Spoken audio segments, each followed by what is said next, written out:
2 Samuel chapter 14. Now Joab the son of Zeruiah perceived that the king's heart was toward Absalom. And Joab sent to Tekoah, and fetched thence a wise woman, and said unto her, I pray thee, feign thyself to be a mourner, and put on now mourning apparel, and anoint not thyself with oil, but be as a woman that had a long time mourned for the dead, and come to the king, and speak on this manner unto him.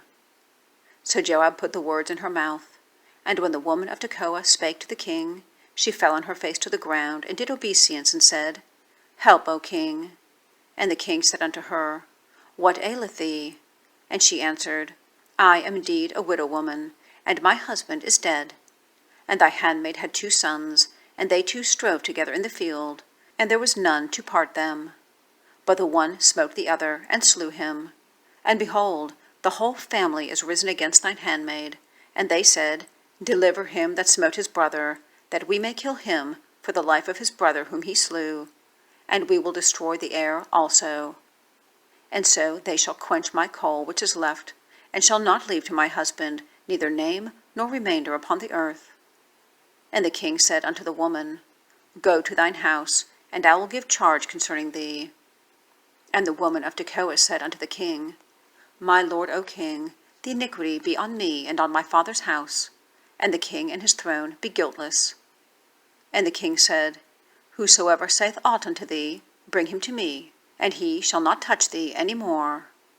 Then said she, I pray thee, let the king remember the Lord thy God, that thou wouldst not suffer the revengers of blood to destroy any more, lest they destroy my son. And he said, As the Lord liveth, there shall not one hair of thy son fall to the earth. Then the woman said, Let thine handmaid, I pray thee, speak one word unto my lord the king. And he said, Say on.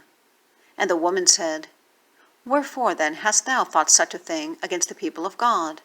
For the king doth speak this thing as one which is faulty, and that the king doth not fetch home again his banished. For we must needs die, and are as water spilt on the ground, which cannot be gathered up again.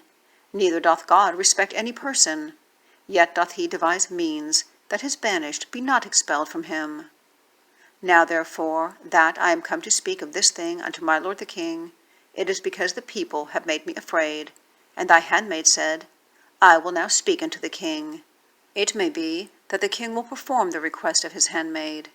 For the king will hear to deliver his handmaid out of the hand of the man that would destroy me and my son together out of the inheritance of God. Then thine handmaid said, The word of my lord the king shall now be comfortable, for as an angel of God, so is my lord the king to discern good and bad. Therefore the Lord thy God will be with thee. Then the king answered and said unto the woman, Hide not from me, I pray thee, the thing that I shall ask thee. And the woman said, Let my lord the king now speak. And the king said, Is not the hand of Joab with thee in all this? And the woman answered and said, As thy soul liveth, my lord the king, none can turn to the right hand or to the left from aught that my lord the king hath spoken. For thy servant Joab, he bade me, and he put all these words in the mouth of thine handmaid. To fetch about this form of speech hath thy servant Joab done this thing. And my lord is wise, according to the wisdom of an angel of God, to know all things that are in the earth. And the king said unto Joab, Behold now, I have done this thing. Go therefore, bring the young man Absalom again.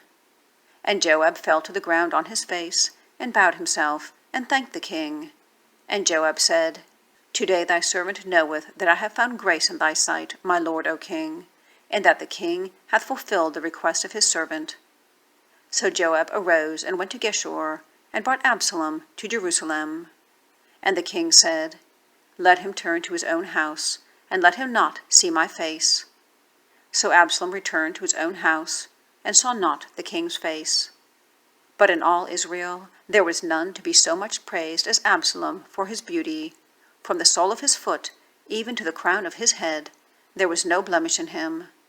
And when he polled his head, for it was at every year's end that he polled it, because the hair was very heavy on him, therefore he polled it, he weighed the hair of his head at 200 shekels after the king's weight.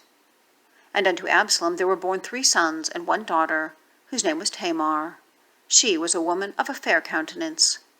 So Absalom dwelt 2 full years in Jerusalem, and saw not the king's face. Therefore Absalom sent for Joab, to have sent him to the king, but he would not come to him. And when he sent again the 2nd time, he would not come. Therefore he said unto his servants, See, Joab's field is near mine, and he hath barley there. Go and set it on fire. And Absalom's servants set the field on fire.